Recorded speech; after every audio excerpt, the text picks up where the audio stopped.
Hello, listeners, and welcome to the latest episode of the AdQuick Madvertising Podcast, a podcast that explores the intersection of technology, content, marketing, all of the things that you care about. Today, we have a special guest. We have Andrew Covato. He is the founder and managing director of Growth by Science, a consultancy that helps marketers and ad platforms build truly scientific growth and measurement programs. He has a long, storied career. He's been at Google, Meta, Netflix, Snap, and eBay. So you know companies no one's heard of, right? He's a go-to advisor on incrementality, media mix modeling, how to assess ROI, and he really is an OG in the marketing and analytics space. Really smart guy. We're lucky to have him on the show. Andrew, welcome to the show. Thanks, Adam. What an intro. I feel like I needed some music behind that awesome intro. I really appreciate it, and pleasure to be on here with you guys today. Yeah, someone mentioned that we should do music for the show, so it's something we might do in the future. But you know, we're just talking to marketers and advertising professionals while they work, and we're very informal and scrappy, and I think that's one of the things that people like. Love it. So you've mentioned across, Google, Meta, Netflix, Snap, really great career, awesome companies, and now run Growth by Science. And so I guess the first thing I'd like to ask you, because you've seen so much, is like, what are some patterns in how you saw the best organizations and like the tier one companies you were at and how they approach measurement kind of versus everyone else who maybe isn't an ad tech and doesn't have an insane data science team? Yeah. So let's break this down into marketers and ad platforms, because I think, measurement's very important to both of those industry constituents, and they obviously approach it differently. So from the marketer's perspective, I think, it starts with a healthy dose of skepticism, a culture of experimentation, and a true desire to bring the principles of science into all aspects of the business, including marketing. And so that's kind of like maybe a little bit fluffy, a little bit, softish, but really and truly, companies that don't have that tend to be attracted by the easy way of doing things in marketing measurement versus the right way of doing things.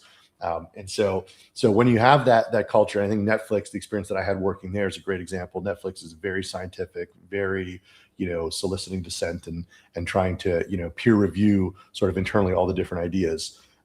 Companies like that tend to want to get the right methodologies in place to truly understand what their marketing investment is yielding from an incremental causal perspective. And obviously there's a plethora of approaches that one can take to that, but most of them are centered around some type of experimentation, a test versus a control, and some type of modeling, whether it's an MMM or other type of causal model that work in harmony with maybe some more real-time attribution type data to give you sort of that triangulated perspective on what marketing investment is yielding, to the platform in terms of ROI. So that's on the marketer side. On the ad platform side, there's sort of a strata of different, or there's strata of different marketing platforms, and each of them approach measurement slightly differently. At the top, you've got the big dogs, you got the Googles and the Metas of the world who are commanding large portions of most advertisers' budgets, and they're trying to shape the measurement narrative themselves. And so they want to understand what types of methodologies and approaches are not just good for outlining ROI for the advertisers, but also beneficial to them and allow them to paint a really good go-to-market for their ad products. And so a lot of that involves building some very innovative first-party solutions, having unique partnerships with big third-party measurement platforms that are out there in the ecosystem. And so they kind of like set the agenda and set the status quo, which can sometimes overlap with the interests of the advertisers, but not always. I like to say that ad platforms are not in the interest of optimizing for outcomes. They're in the interest of optimizing for their own revenue. And so obviously you can't, not deliver outcomes for the advertisers because they won't pay you. But, if there is a way to extract more and to capture more of those advertising dollars, they're going to be centered around that approach. So that's the top guns. And then, the more incumbent platforms are really almost at the mercy of the advertisers. So what measurement is important to advertisers? they're the ones making those demands of the platforms, and the platforms have to, whether they agree with it or not, oftentimes, develop methodologies or make those partnerships so that they can woo the advertisers to their platforms. So it's kind of a mixed bag. It's definitely, I would say, continues to be a little bit of the Wild West and measurement land. In 15 odd years that I've been working in the space, it's the same kind of challenges continue to be prevalent, and there's definitely been innovation, but the challenges do remain the same.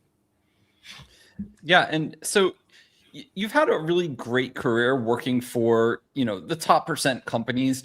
Was there a specific moment in time that you decided, what, the industry needs a more scientific approach to advertising measurement, and it was enough for you to start your own company around that thesis? I feel like even while I worked at these companies, I tried to, and I was always, client facing for the most part. I always tried to describe an objective scientific approach to marketing measurement. It's just sort of the way I was wired. I'm wired. And so what frustrated me was the lack of, how can I say it? I guess the lack of proactivity that existed on the advertiser side to jump on some of these.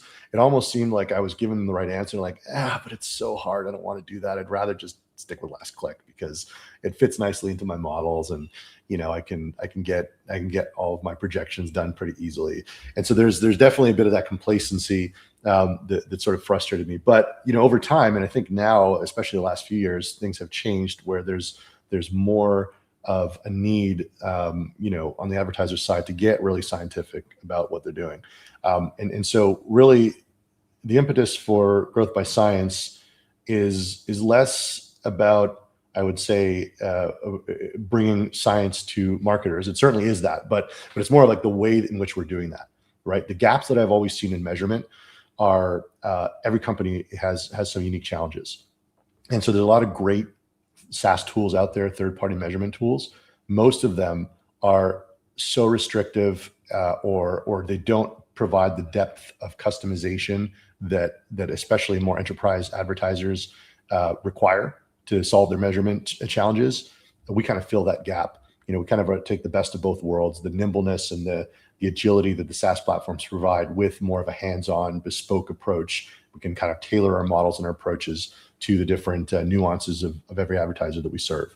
And so that was really the main impetus, is like there's this unserved segment of the market of where folks are like, yeah, this is so good, and I wish that this SaaS platform could just tweak it a little bit, and there's like that last mile of integration or customization that was lacking. We sort of fill that void. So you talk a lot about incrementality and scientific growth programs. For a CMO or growth lead who still lives in platform dashboards, how do you explain incrementality in such a way that you can get them to actually change their behavior? Yeah, it's a great question. I would say, the first step is understand kind of something that I said before. Platforms are out there to optimize their own revenue, not advertiser outcomes. So just go in with that level of skepticism, and they're not doing it on purpose. They're not trying to intentionally trick anybody, but that's, they're a for-profit company. And so obviously that's what they're out there to do. And so go in with that a priori mindset when you're looking at platform metrics or anything like that. And then ask yourself the question, what would happen to my growth if I shut this channel off, right? Or if I shut off all of my marketing, what would happen? And if you don't have a very clear answer on, I would lose this number of conversions, then the only way to answer that is with an incrementality test, a lift test, a holdout test of some kind, or some way to assess that. So it's really like, understand that revenue optimization is with the platform's top priority, and really have that idea in your mind of what would happen if, in a world where I was not marketing this way, where I did not market on these channels, what would happen to that? Have a very concrete, answer to that. And so another question about maybe not even just platform measurement, but analytics tools.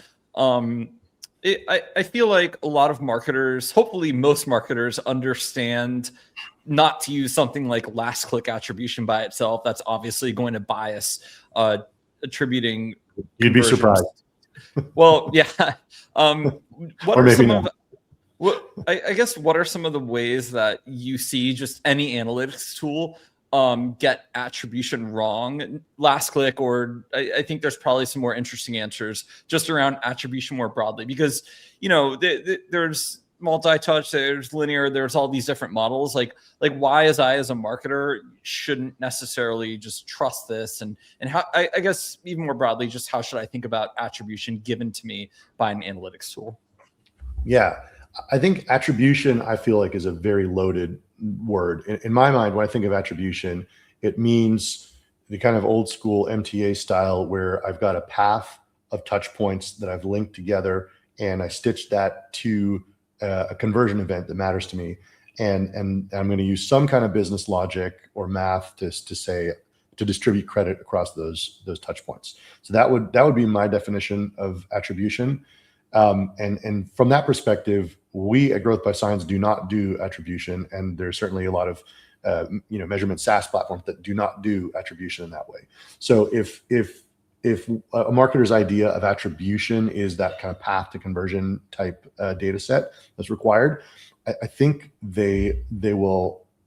Not I think, I know they will be missing the true incrementality of those platforms, because they're just because you have all of that data, there isn't a way for you to understand what would happen in absence of some of those marketing channels or one of those marketing channels being present. And that's where you get incrementality. It's the idea of a counterfactual, right? The idea of an equivalent world where everything's the same except for one thing being different.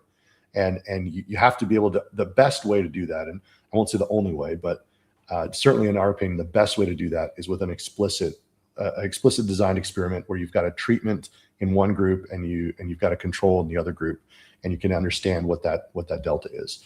So I think to answer your question more directly, what do folks get wrong when they look at, say, an attribution type dashboard, is I think they take for granted that two things. One, that the data is all correct and that the paths are correct.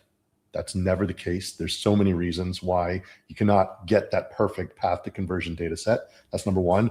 And then number two, assuming you did have perfect data, there isn't the right kind of math behind it to give you an understanding of how to distribute that credit. It's all kind of hocus pocus. And so when we come in and when we work with advertisers that have some kind of MTA-ish attribution going on, it is inevitable that we find significant pockets of over or underspend, just because the attribution tends to overvalue or undervalue channels disproportionately. That's a good answer. And so we talked a lot about things that I think are for probably more well-resourced, larger marketing teams. I'm curious, if I'm at a scrappy startup with just a few people and I'm a marketer and I basically am not doing anything sophisticated yet with MMM or anything like that, either because I'm not staffed for it or I just don't know how. What would you say someone in that position could do to start to up-level their marketing? Like, what are some simple things? Like, is there a simple tool you recommend? Is platform data good enough to get going? What do you typically advise, like, marketers that are just super resource constrained? Yeah, I think if you're a very early stage, company that's the new brand in a certain space, and you've just started marketing, in a somewhat meaningful way on say some digital channels, you can probably get away with platform attribution. And I would say that's the only special case where it may work. And the reason I would say that is because you've almost got a natural experiment where you were doing nothing and nobody knows anything about your brand. And then all of a sudden your brand is live, and so if you do see a commensurate jump in conversions, it's probably the ads, right? Like, you don't need to do a fancy experiment to figure that out. But over time, that's going to change, right? Like you can, that sort of transient jump that you see when you just turn your ads on, it's not, that jump is not constant over time.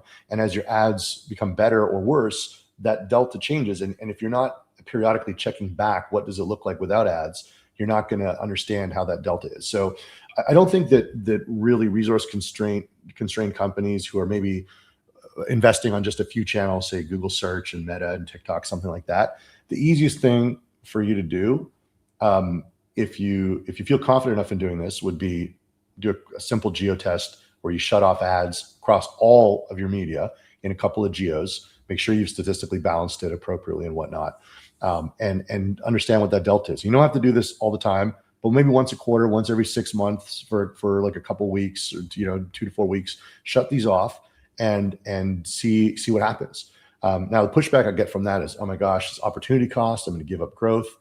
Yes, you absolutely will. But you don't have to, like, that money that you were going to spend doesn't have to go away. You can, catch up before or after, or reallocate it to the on, so you can keep things in a budget neutral capacity, number one. Number two, what's the opportunity cost of badly measuring your marketing, right? Like if you shut off so you have 3 channels, you shut them all off in a few geos and nothing changes. I mean, wouldn't you like to know that, right? There's not an opportunity cost in that sense. And now, okay, what I'm doing isn't working. I got to, hard reset and fix it. Alternatively, you could shut it off. You could see, wow, there's like a massive delta going on here.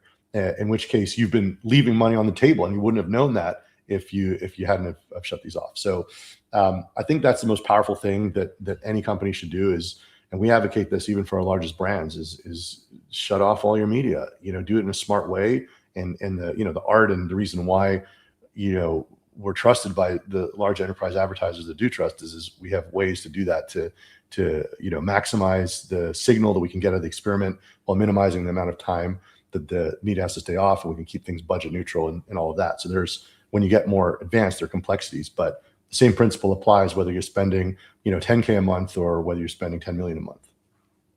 Yeah, I always found the small teams that I've done marketing on, first of all, it's easier because you don't have 10 groups trying to claim credit for everyone. It's either your work or not. So it's like pretty clear if your marketing is working. And also, like you mentioned, it should be pretty easy for you to run, simple tests and experiments. There's not like, 10 layers of approval to turn something off, or, try a pretty big change. Like, the old adage, you can just do things. I try and advocate that for smaller teams, because that's half the fun, right? You don't have bureaucracy. You can just, ship whatever you want. Yeah, 100%. And, I think it's worth mentioning, what I described is a great approach if you're marketing on traditional channels. But, obviously there's a lot of new channels out there.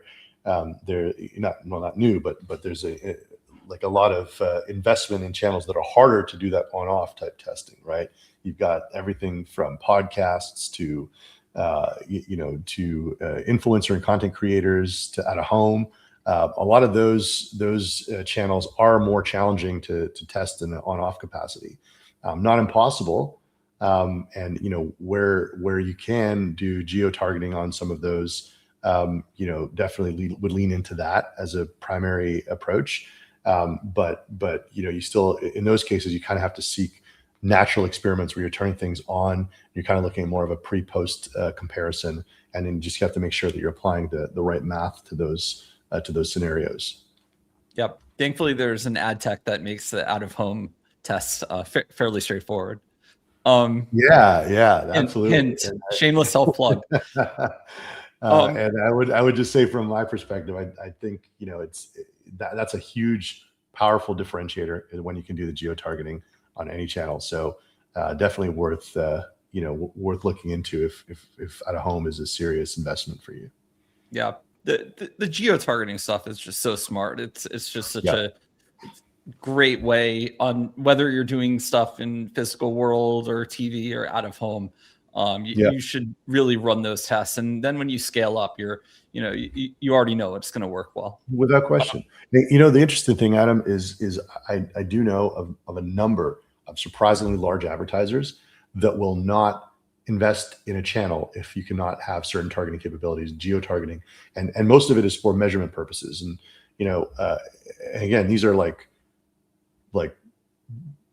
top multi-billion-dollar advertisers that will not invest in channels if they lack certain capabilities that allow them to be measured by their own paradigm. So it's something to keep in mind. And even as a smaller advertiser, I think you should have a strong opinion about how you want to value your media. And if a channel's making it hard for you to do that, you don't have to live and die by any given channel. There's always alternatives that are out there. Totally. So Andrew, you've been vocal about the dangers of AI in ad delivery when it's optimized for the wrong objective. I think I took notes on that, right? When I was doing research for the show. So as platforms become sort of more automated and opaque, what should smart advertisers be doing differently or look for to keep control of their performance as AI advances and tries to do more?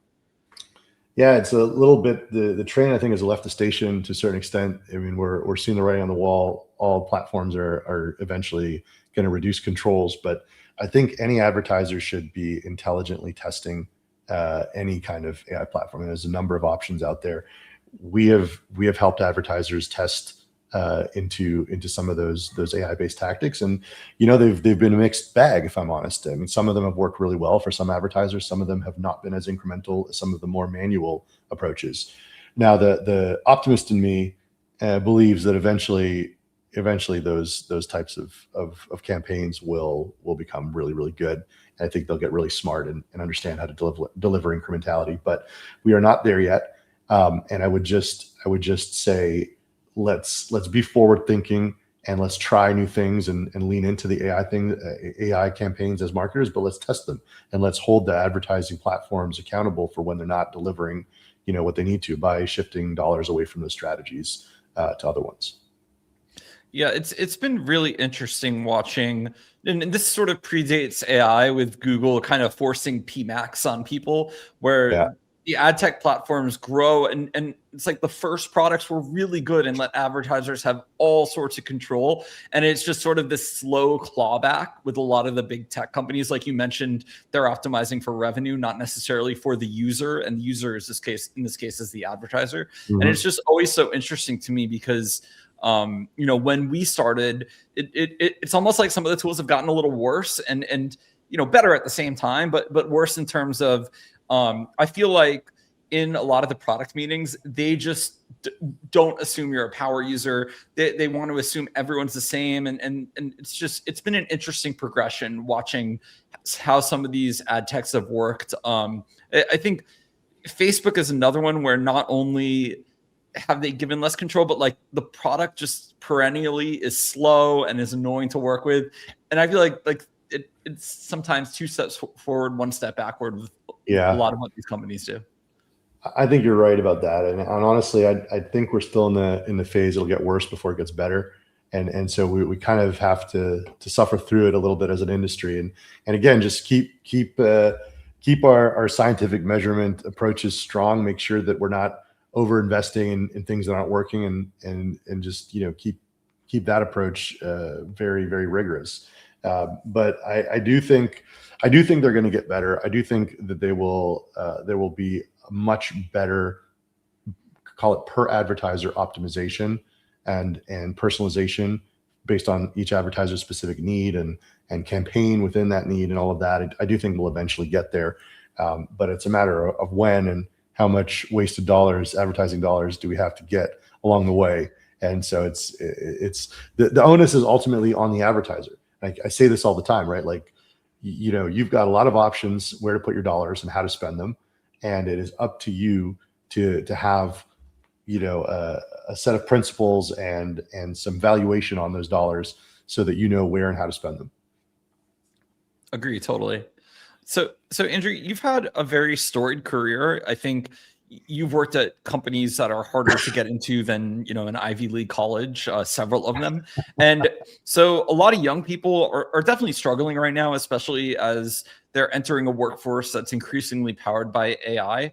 But I'd love to ask you, since you've been successful getting to work at some of these brands, what would you tell young people starting their career today who might want to, even work anywhere in tech, what they should do to really stand out and get to the table to have some conversations and get a shot to work at a FANG?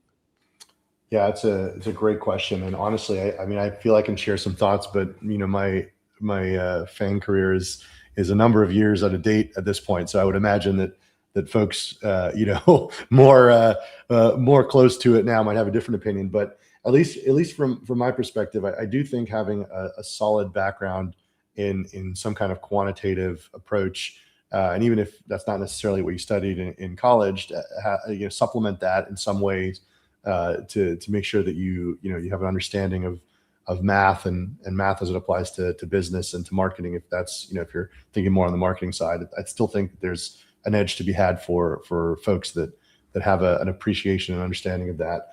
I think you have to be AI savvy in this day and age, right? I would be hard pressed, and I would imagine that almost every tech interview, there's some question about AI. So I'm not saying you're necessarily writing your own, agentic code or you're building your own LLM or anything like that. You don't have to be that crazy, but have an understanding of what it is, how it works, how it applies to your business. What kind of applications you could see for AI in the future, things like that. And then in the marketing space, I do think, kind of going away from more of the hard sciences, I do think there's still a massive need for a really good story, a really good pitch, right? Ultimately, what is going to make the ads work is a really good story and a really good pitch. And so having some intuition and some understanding about, like, how do you connect, a bunch of users to a prospective product, right, or service? What are things that drive that connection? That, I think, is a place where AI will probably get to eventually, but is lagging in the current time. So, I mean, I'm not sure how helpful that is, to be honest. In how fast things are changing, I'm a little mystified into what kind of skills somebody entering the workforce might need. But if I had to make an educated guess, it'd probably be what I described. But every situation is different. So. Yeah, there was just a story in the Wall Street Journal basically saying companies were looking for quote unquote storytellers. And it's funny because every few years there's always a new rebranding of marketing, and companies have to, seek out someone who's good at, SEO, then social media, then the metaverse, now AI. But to your point, the core of, I love what you said about the core of storytelling and math. There's a story I'm reminded of. I was in Vegas once at a technology conference, and I made friends with the director, the BI director at Caesars, and he gave me a behind the scenes tour of the business department at Caesars. It's really boring, by the way. It's like it's not like the rest of the casino. It's just boring corporate offices. And I was in his office having a coffee with him, and I saw on his desk there was a resume for a lady who had a background doing pharma, and she had done all this oncology, cohort analysis and whatnot. And I'm like, why do you have someone from a biotech background, interviewing here? He's like, oh, they're really good at data science. We can train them up to understand, all of our business problems. And I'm like, can we keep some people on the oncology stuff and maybe not like figuring out price elasticity of table games at hour per day? And he laughed and he's like, well, we're a good employer. People get experience. And it was just really interesting. But to your point, that there's not enough people who are really good at these things. And companies will source talent if you have a background and you're a little ambitious. I think, it's whatever you can get on your resume. Totally. And, there's a lot of different strategies to try to, work your way in tech. There's, take a bigger role for lower pay at a smaller company, or take a smaller role for maybe bigger pay at a bigger company. And I don't think there's a right answer either way.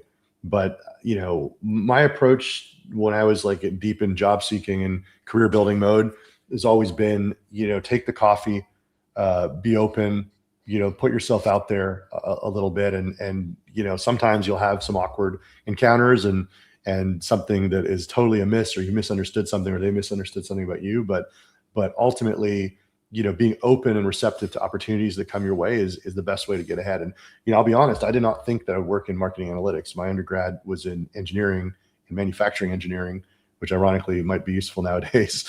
But, it was that, and I did a master's in finance.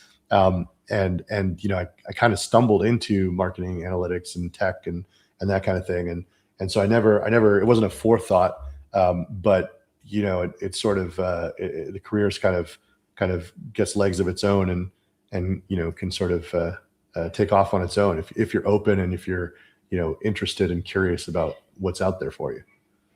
Yeah, John Miller is someone else. He has a background in physics, and he ended up being the co-founder of Marketo. So I really think a lot of the very analytical brain people have played an outsized role in building marketing over the last few years. I think there'll be some return to the mean, and some more demand for the creative types. And ultimately, we need both, right? We need everyone in the room working together. Yep, for sure. I think everyone is on the spectrum of having really good analytical skills, really good creative skills. Very, very few people in the middle. Very few. If you're actually good at both, you're pretty much a unicorn. But I find everyone's like somewhere on the spectrum, and it's like it's a little bit of a cognitive trade-off. So Andrew, this has been really interesting. For the last part of the show, tell me about the company. Tell me what types of people should give you a call for services, and we'll wrap up. Yeah, thank you. It's a great discussion, by the way. I've really enjoyed it as well. And happy to share a little bit about Growth by Science. We are a marketing analytics consultancy. We serve marketers who are struggling to understand how to value their media investment. We take a very hands-on approach. We've got a lot of proprietary tech on the back that helps us deliver our services quickly and accurately. And we're there to solve the most challenging problems in marketing measurement. Companies who are spending, I would say, anywhere from 10, 50 million to over $1 billion is sort of our sweet spot. And we've served advertisers all along that spectrum, helping them design incrementality tests, design and execute those tests, build custom MMMs to serve really nuanced businesses, regional differences, hard to measure channels. Basically, if you're struggling to measure it and you struggle to find a fit with some of the tools that might exist out of the box, we should be your next call. We've been there, done that, and we've got a lot of great folks on the team with experience across the most challenging corners of the measurement universe, and we'd love to lend a hand and help our advertisers just spend their marketing dollars more intelligently. Awesome. Well, Andrew, thank you for the conversation, and for everyone listening, we will see you on a new episode next week.